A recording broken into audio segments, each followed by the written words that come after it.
Welcome to Raw Live. Now I'm gonna have to do the whole send out to Twitter and everything like that. So you're gonna have to be patient with me on this one. Like always, we start Raw Live, but I haven't got a live out yet, so I have to do one. I mean, if you don't do live episodes, like you really lose it. You really do. You start getting nervous before you do them. So I got to keep it up consistent, so I just feel sharp when I do them. Let's see here. It's going to take a few steps because they start off slow and then they pick up. That's it's like a these are like an indie film. These are like an indie film where it's like a slow burn and then it's like some crazy ending to it. That's my Raw lives. That's how they go. Let's see.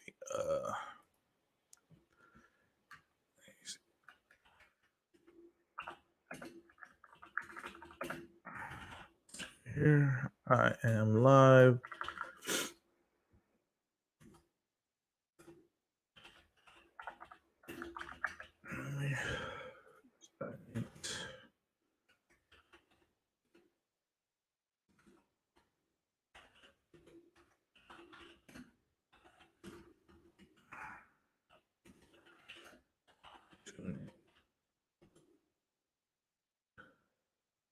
Boom, let's go. All right, we're good. It's Centel. Let me copy clipboard, put it in the comments. What up, Danny? Let's see here. Put it out there. You watching UFC right now? You watching those prelims? I had to get this out before. I was gonna watch prelims. I was gonna get this out earlier, and then ordered food, and that took forever. And the food place is down the street, so maybe that's my fault because I could have just won and got it, but I didn't. Okay, I played it lazy. Let's see here. So today we have Gane versus Tuivasa, which is a very interesting matchup. Like especially for like a free card, that's a very very good matchup. I don't know if the fight's going to be as entertaining as that, but you know sometimes you get good matchups that don't turn out to be the most exciting fights, or you get maybe the matchup you're not interested in, but they end up being like one of the best fights. So you got to take and leave it sometimes. I think this is a very good matchup, but I'm gonna guess it doesn't turn out to be the most interesting fight. Whitaker Victoria, I think ends up being a pretty competitive fight that I'll take Whitaker in. The one I was looking at was Gomez versus Aarons. I think that's going to be an interesting fight. There's two young guys coming up. One guy's a slick stand-up fighter, and Aarons, and Gomez he's got a good stand-up, but he's a little more of like a clinch, takedown, grappler, looking for submissions, and Aarons kind of showed a little bit of weakness of that. So I think that's an interesting matchup as well. And then tomorrow we got Andy Ruiz versus Luis Ortiz, which actually kind of reminds me of Tuivasa. Andy Ruiz reminds me of Tuivasa in a little bit. Like if you step into Tuivasa's range, his speed and power, it's apparent, right? Like if you step into his range, it's very apparent of what the speed and power is. But he can't really earn the correct distance at times, and that's kind of what Andy Ruiz's problem is. He doesn't usually coming forward doesn't earn the distance. He doesn't have really the skill to get the distance that he wants, or would put him in a more positive place in a fight. He doesn't have that. That's why it happened in the Joshua fight when Joshua just started moving around. And I know people want to blame the weight. I don't really think it was the weight, honestly. I don't think the weight was like the determining factor. It didn't help, but it wasn't the determining factor because Andy Ruiz make sure I'm talking about Mike at the correct spot. Andy Ruiz in the first fight never earned the range. Joshua gave it to him. That's what happened. The Joshua hurt him and went for the kill, and to get the kill, he stepped into range to make it happen.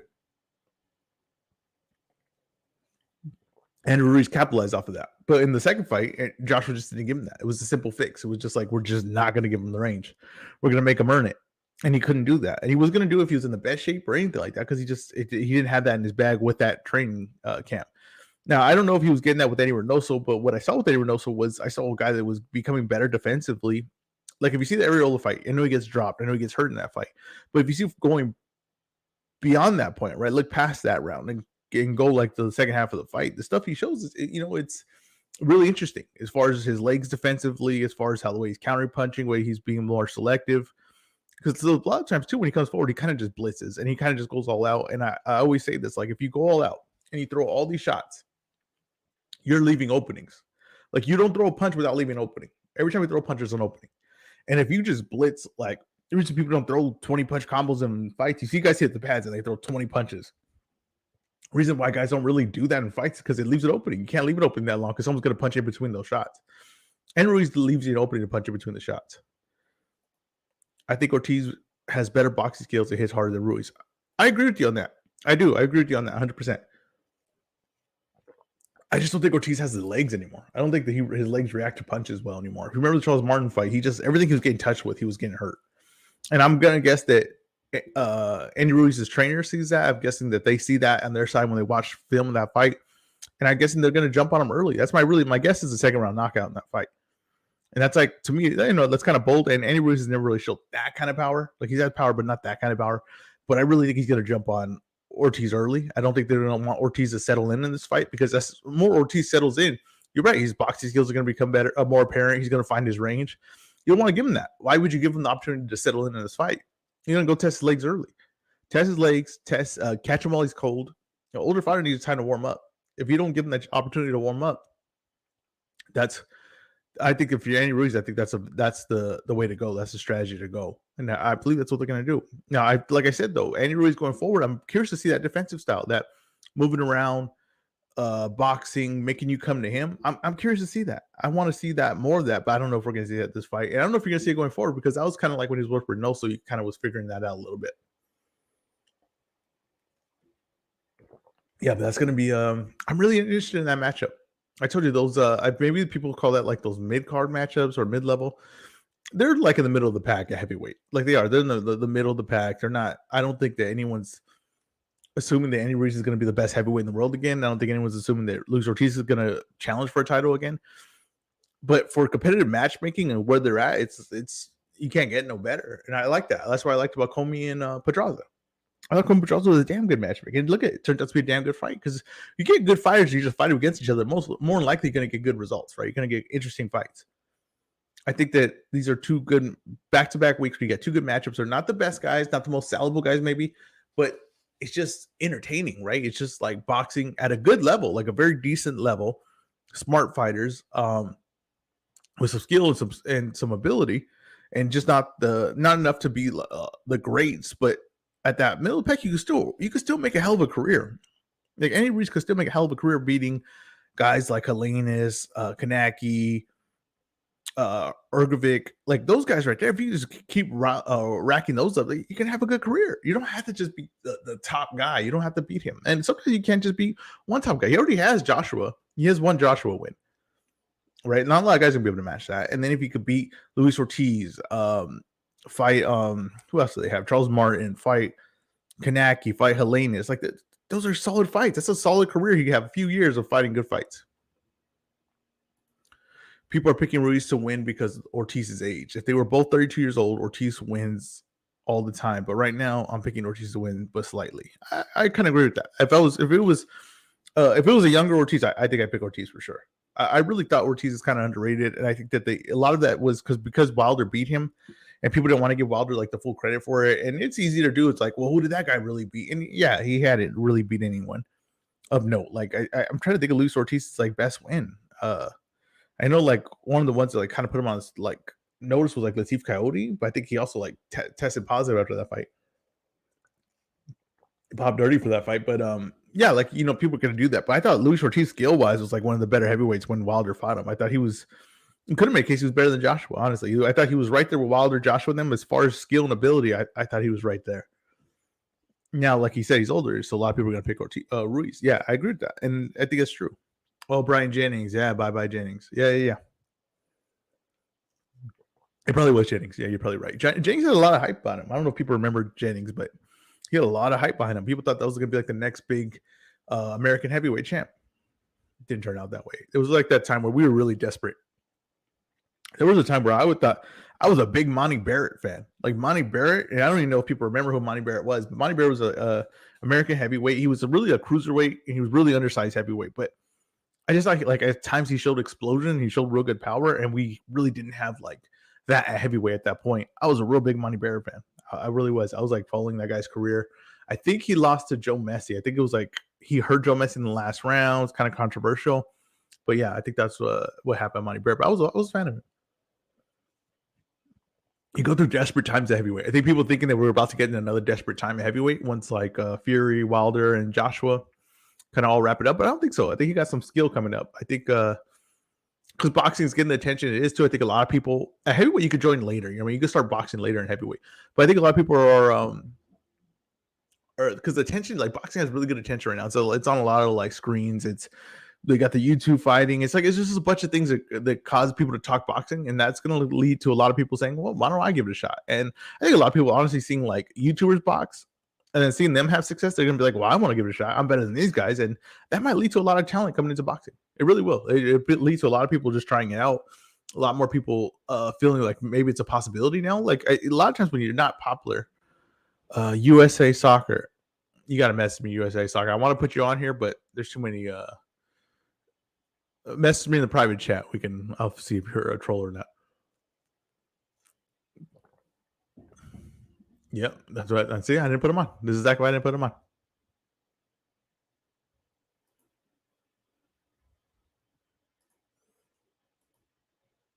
See, that's what I'm saying. That's why I don't put no one on unless I know. And that's the reason I want to have fun here. I want to go on here. Let's talk fighting. We can do all that. But you got grown men, right? And you guys couldn't see what he was doing in the video. It wasn't pleasant. I'll say that. But you got grown men that have no time on their hands that are trying to go on a stream that I'm be honest with you, only have like 2 viewers right now. But that's grown man. That's just what he's doing. You know what I mean? That's his day. That's his Saturday. I don't know. It can't be me. Let's see here. I hated how Matchroom screwed Ortiz off the AJ shot. They asked Ortiz to step aside, let AJ fight Vlad for a vacant WBA, and promising Ortiz the next shot. That shot never happened. Yeah, I mean, I think that's the game. I mean, when you have the opportunity to get those fights, and I know the step aside sounds interesting, right? You get paid, and you're gonna fight.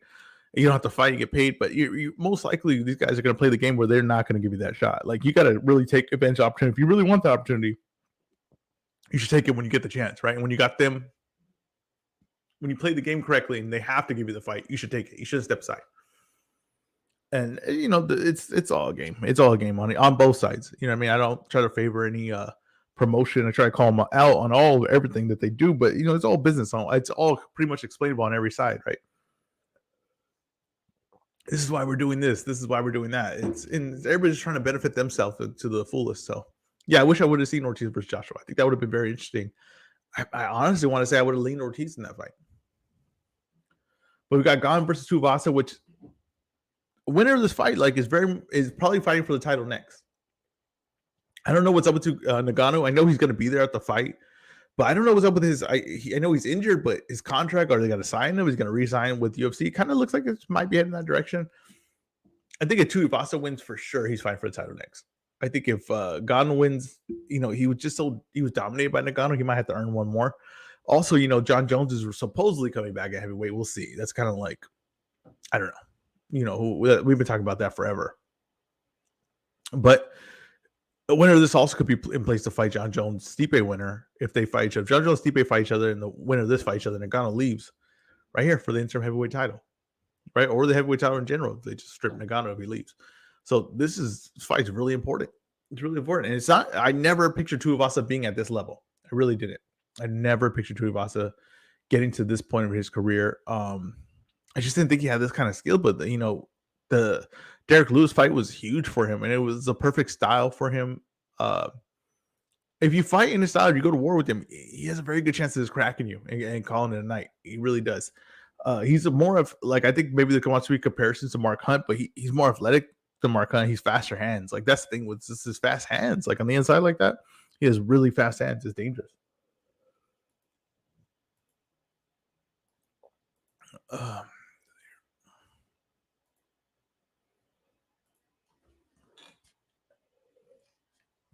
Whitaker Vittori is pretty interesting. And so, middleweight division is kind of in a strange place because basically Adesany's beaten them all twice. He's kind of like recycling opponents now. And, it's going to be hard to say like Whitaker's going to get another title shot. It's going to be hard to say Vittori's going to get another title shot.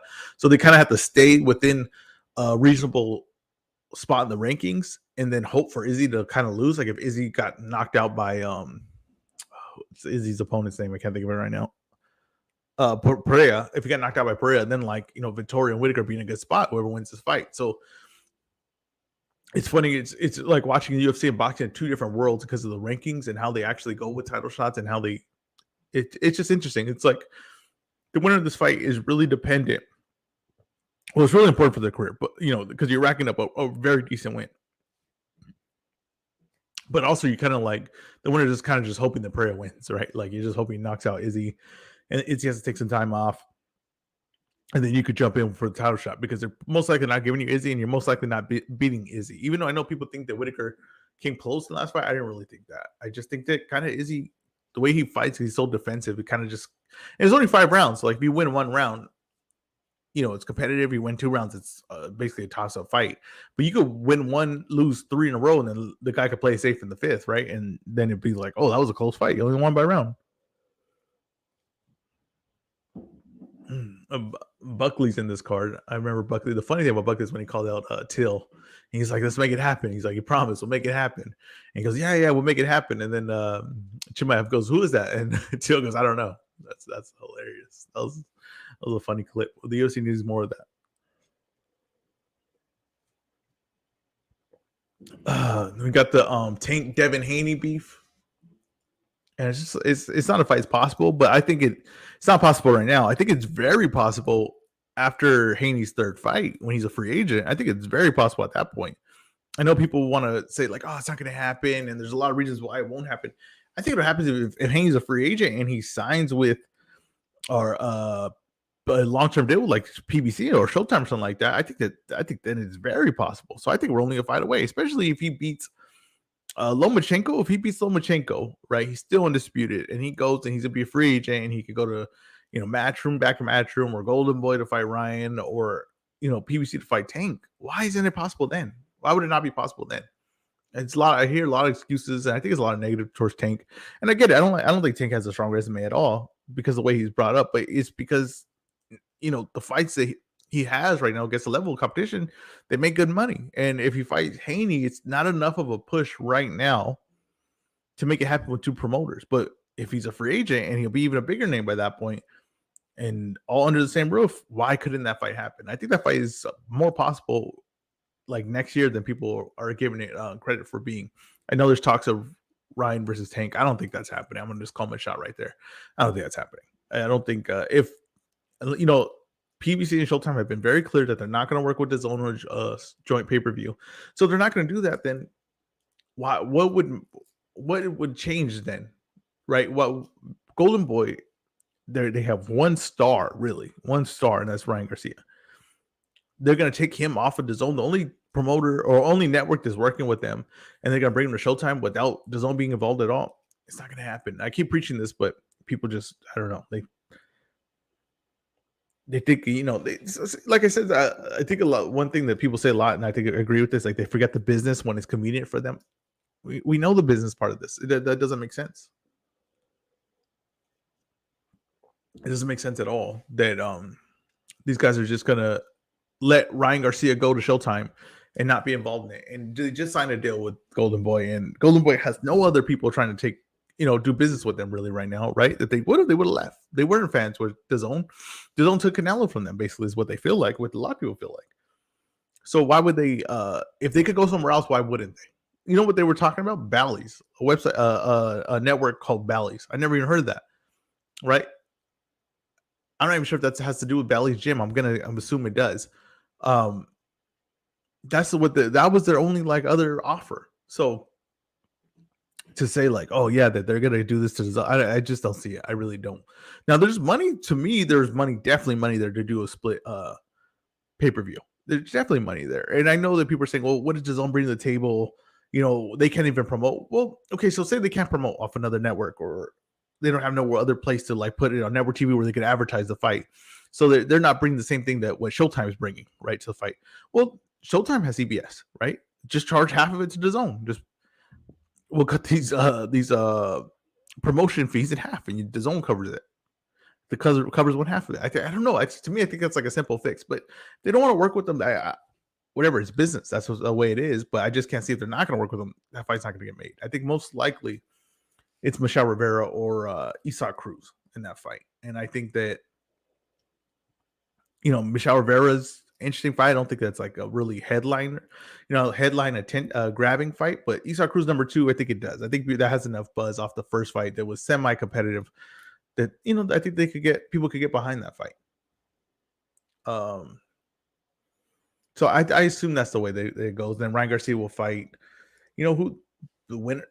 Jojo versus Zepeda is obviously the winner is going to be fighting Ryan at some point, but it probably needs a fight in between. I'm sure they could pull some opponent together. I'm trying to think of like a name that could, because I was thinking like Jojo Zepeda. Why didn't he fight both of them? I always thought that kind of made sense, but to have them fight each other, it's interesting. Then the guy that comes out there will really be considered a legit threat to Ryan Garcia. I don't know who could they match him up. Sandor Martin. That's a tricky fight. It's a tough fight, and an actual 140 guy. So to me, like strategy wise, it's not like I said, attention grabbing headline to say like, oh, Ryan versus Sandor Martin. I think boxing heads would really respect it, and Sandor Martin's got good size on him. I don't know. I think that I'm not sure where they go if they don't get Tank. Who can they pull out? They ain't gonna do Montana Love. Yeah, I don't know. Golden Boy's like roster is so thin. It's like they have to rely on other promoters not really using a guy and just kind of like, hey, they get this guy paid versus Ryan. Why not?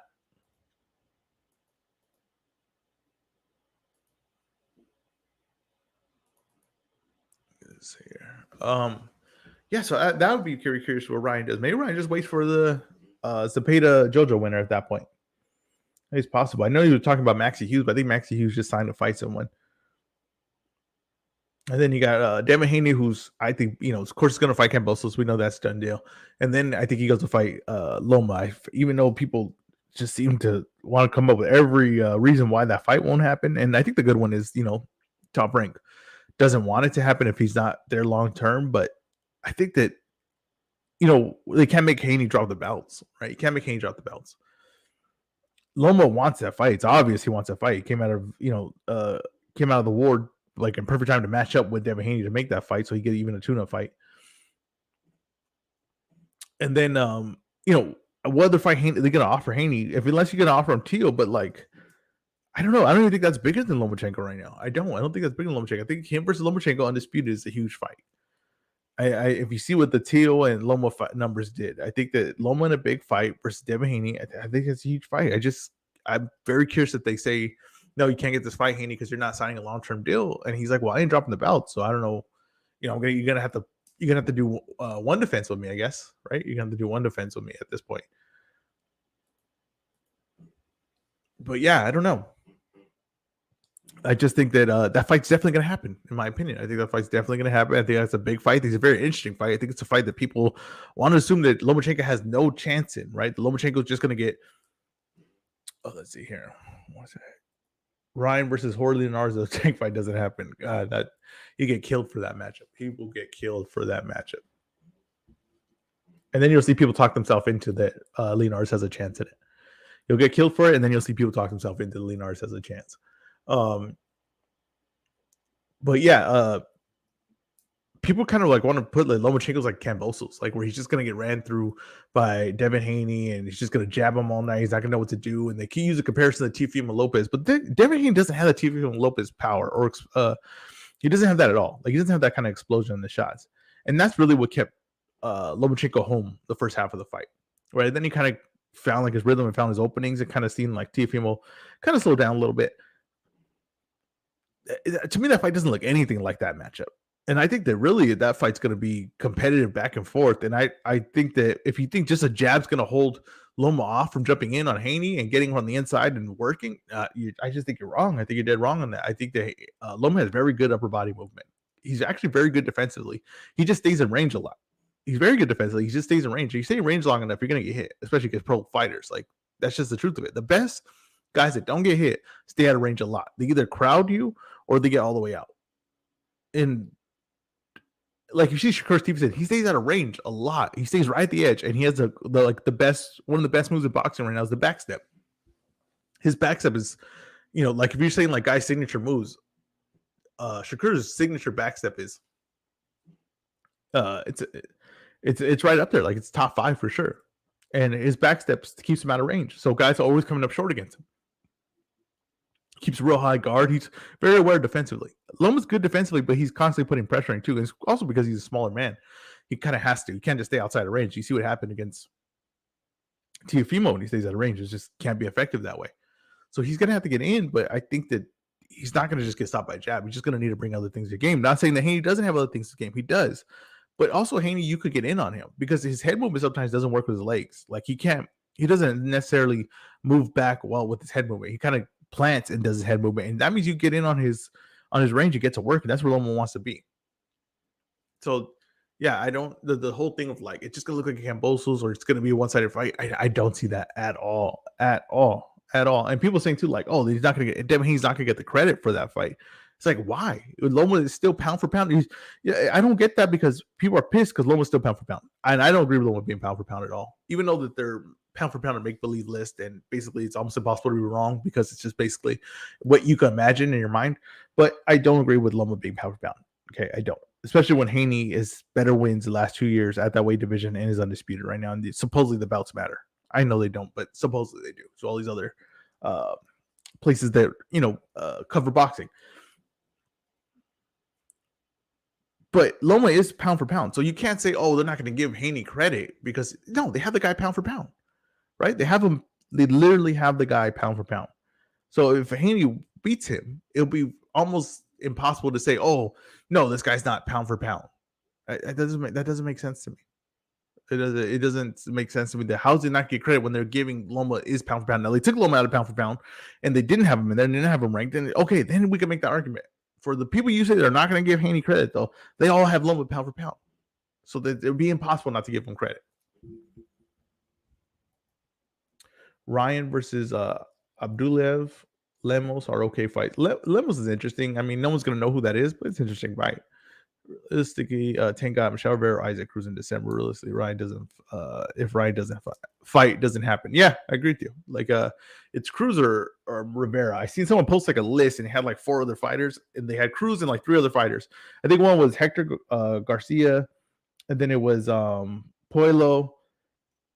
Oh, and Maris. I was like, the hell, like none of these fights are gonna happen. Like you just could have stopped with Pitbull and just add Michelle Rivera. Add like Puello's not gonna happen. They're trying to get Puello to Russell, and then they're trying to Hector Garcia. They're like, no, he just won. They're probably gonna give him a defense or probably Chris Colbert number 2, but he's not gonna fight Tank. I don't understand. I see someone else arguing. It's like, oh, Tank should have fought Chris Colbert. It's like, wait, when should he have fought Chris Colbert? Chris Colbert, who was only a prospect trying to graduate to being a contender. That Chris Colbert, like, why was he? What point was Chris Colbert supposed to fight Tank, and what was like a reasonable fight to make? Yeah, Abner Mars on there. Like Abner Mars, you think because Abner Mars is coming back this weekend that they're like, oh yeah, that's Tank's opponent. No, they're not gonna put Tank in there with them. Like, I think that's just like overly to me. Well, first of all, that's a reach of basically all of those. But like the Abner Mars one, like to me, it's like they're trying to say like, oh, Tank will just go in there with anyone that's a Mexican, right? He'll just go in there with anyone. It's like, okay, like there's definitely. He definitely fought Santa Cruz and what the hell is I can't think of his name right now. And Isak, because yes, Isak remember was a late replacement. Okay, that wasn't even the fight that was supposed to happen. But yes, he fought Isak, and a lot of guys, yes, the Mexican fan base, but it don't mean oh yeah, he'll only fight Mexicans. That's not the case. It's just he's fighting the guys on his sides that make sense. That's it. Everyone's doing the same thing. Everybody's just fighting the guys on their side that make sense. But he's not going to fight Abner Mars. Abner Mars should go to 126 if he gets past Flores. Honestly, Abner Mars is probably having a farewell fight this week. I mean, if we're being honest, I don't really think it's like a long-term plan. I think he just wants to get back in there. I'm sure he misses it. I'm sure he just, he's been out for a while, and and probably didn't go out the way he wanted to go out, and probably wants to go off on a win and get back and just relive it one last time. I really think that's more the case of what's happening here. But yeah, like Abner Mars versus Tank, that's not gonna happen. It's like literally not gonna happen. And just like to think it or just like to say it or just have that opinion, it just doesn't make sense to me. It really doesn't. I think it's just like a negativity towards Tank. Also, like this new thing too, like where Tank can't box or like Tank It's funny. It's like when these guys get to a certain point, especially like a guy like Tank, his style is like he's gonna have performances where he looks shaky. Like he's gonna have performance. Not really. He looks shaky early, or he gets hit early. It's because he really believes in his power, his speed, and his timing. So he stays in there, and he's really watching what you're doing. And he's not the best defensive guy, like as far as like his guard, but he's got skills, and his offense is amazing. But like to say like, oh, like Tank is just not on the level of Haney or Shakur. It's like, what are we talking about? Like none of those guys have are elite as anything like Tank is with his power and his balance. Okay, they're just not. They are not. His power as like a quality as a fighter is better than anything that they do. And to say like, oh, they just run through him, it's like they've never fought anyone to the level of him ever. Have never fought anyone to the level of him. So to say, oh, you just run through him, it just doesn't make sense. Like you just don't have the evidence to say that. You really do not have the evidence to say that. And if it sounds simple to say, but if Leonardo's caught you, then Tank can catch you. That's just the truth of it, right? Shakur, yes, he fought an excellent defensive fight against Valdez. He still was hittable in that fight, though. He still got hit a few times. It's not like he's not getting touched at all, right? It's not like he's not getting touched at all. And you find a guy with elite speed and power like Tank, like that's the thing too. Like Ryan Garcia is so underrated because you gotta understand the things that he offers. These guys, like no one ever in history has been able to offer elite speed and power and been like considered like a non-threat to the top guys. It's just not the case. It's not the case. And he fights not like the traditional way. He's not the like a slick boxer. He doesn't fight like a guy that's with a top amateur pedigree. He doesn't fight like that. And I always said that he's more like an unorthodox brawler. That's just like if you just described him as that and then you saw the results of his fights, you would be way higher on him than you are. But because you kind of put him in like the Devin Haney, Tank, Shakur like category, and you're like, his skills aren't quite there. His skills are there. It's just not looking the way you want it to look. But he's dangerous. Like, are you gonna be able to keep him off you all night? I don't know. And are you gonna be able to not get timed by him? I don't know. Tank is faster than Leonardo's at this stage of their careers. Oh, definitely. And I mean, Tank's just all around 100 times better fighter than Leonardo's right now. So you can't just tell me like, oh man, he has nothing for Haney or has nothing for Shakur. It's like, come on, I'm not going to hear that. It's not. This dude, to me, if we did a tournament right now, 135, and you had Tank in there, I pick him over everyone. I'd pick him to win the field. I would. Now, I'm not saying that these aren't good competitive fights. They are, but I just think that he's, to me, like with his balance, timing, his speed, and power, to me, he's like the fuller package. And I just see what they match up. These guys have a lot of trouble with him. Especially like Haney, like I've always said, Haney's not reacting to those kind of punches well. Okay. Ryan Garcia, we seen him get hit with a big shot. He went down against I'm like blanking on names today. Luke Campbell. And Luke Campbell drops him, right? Like if Tank hits you with that, you can go to sleep. But to me, that's like a shootout. Like those two guys are just gonna time each other out. Someone's gonna get caught. And it very well Tank could get caught really bad in that fight as well. Okay. If you get hit by any of these guys, are going to sleep. That's a very interesting matchup because it's basically two Cobras fighting each other. Shakur, like, he's going to have to fight the perfect fight against Tank. He's going to have to fight the perfect fight against Tank. And he's going to be moving up in weight as well. And I don't think that Shakur or Haney have the power to keep Tank off them. I don't think that at all. So it's not like Tank's going to be really 100% concerned with what's coming back. No, he's going to be able to keep coming forward and looking to time them and catch them. And like, I think, honestly, like, Rolly had more power than both those guys, right? And Tank still stood in there with them and still was looking for his opportunity. So you think that he's at some point going to get stopped from trying to come forward or stopped from trying to land his big shots against Haney or Shakur? No, that's not the case. Now that they fight the perfect fight and they're very capable, possibly turning in that performance, really fight the perfect fight and win a decision in that fight, then yeah, that is possible. I'm not saying that's not possible, but I'm just saying that to say, oh, Tank doesn't have a shot, it just doesn't make sense to me. Tank has a full package. He can turn it up late in a fight. Floyd has said he might be down on the card, but Tank turned it up to stop Barrios. Yeah, it's true. It's true. And I think, honestly, like, Tank early will always look like that. Tank early is always going to get caught. He's always going to look like he's in a competitive fight. But there's a point of the fight where he just flips it, and it just does not look competitive anymore. He looks like an elite fighter, and the guy he's fighting doesn't. The guy he's fighting looks like a B-level fighter. And some people are going to say, oh, he is fighting B-level fighters. Maybe. I don't know. But I'm just saying, like, this dude is I'm not gonna start doubting his skills now because he's done nothing to me to be like, oh, I'm gonna doubt what he does now. No, to me, he's only solidified what I see in his game. It's a really high level a guy that's really capable, and it's just the timing and speed. Like to me, timing is everything. Timing and knowing your distance and balance is everything. Now you add power to that, it's like it's a dangerous combination. That's what this guy has. So I like to say like I think Shakur is very good. I think Shakur gets unfair criticism as well because he's too defensive and doesn't go for it at times. But I cannot say like, oh yeah, he's just too much for Tank. No, it's just I'm not. That's not what I'm seeing. That's not what I'm seeing at all in that fight. What other news we got? Canelo Triple G coming up. Very curious. You seen the comments from Canelo saying that he won't fight another Mexican fighter. He doesn't want to do that. I don't agree with those comments. I don't understand those comments. I don't think it's Canelo's rights or responsibility to determine, you know, that he's the guy that decides if he get the opportunity or not. Now he can decide if he doesn't want to fight you or not. But I think to use excuses because they're Mexican to do that, I don't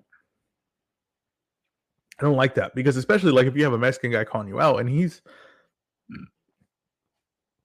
wants a chance the same opportunities you have, and if he feels that he could be at that level, then